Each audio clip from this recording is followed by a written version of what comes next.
ఆషాఢం వచ్చేసింది. భాగ్యనగరం బోనమెత్తింది. ఆషాఢం వచ్చిందంటే చాలు భాగ్యనగరంలోని ఆలయాలన్నీ కూడా శ్రీమాత్రే నమః అనే నామస్మరణతో మారుమోగిపోతూ ఉంటాయి, భక్తులతో కిటకిటలాడుతూ ఉంటాయి. ప్రస్తుతం మనం ఉన్నాం బల్కంపేటలోని శ్రీ రేణుకా ఎల్లమ్మ తల్లి ఆలయంలో. 700 ఏళ్ల చరిత్ర గల శ్రీ రేణుకా ఎల్లమ్మ తల్లి ఆలయం భాగ్యనగరంలో చాలా ప్రసిద్ధి చెందింది. అమ్మలుగన్న అమ్మ, ముగ్గురమ్మల మూలపుటమ్మ, సృష్టిలోని ఎల్ల జీవులను కాపాడే ఆ చల్లని తల్లి శ్రీ రేణుకా ఎల్లమ్మ తల్లి.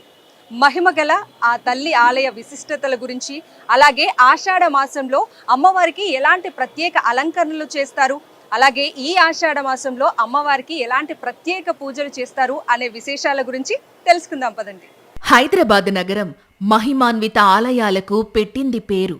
ఈ మహానగరంలో ఎన్నో ఆలయాలు వెలిశాయి.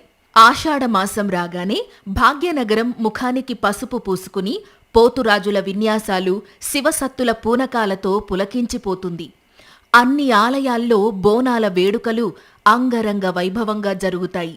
ఒక్కో ఆదివారం ఒక్కో ఆలయంలో బోనాల ఉత్సవాలు జరుగుతాయి. ఈ వేడుకలు బల్కంపేట అమ్మవారి ఆలయంలోనూ కన్నుల పండువగా జరుగుతాయి.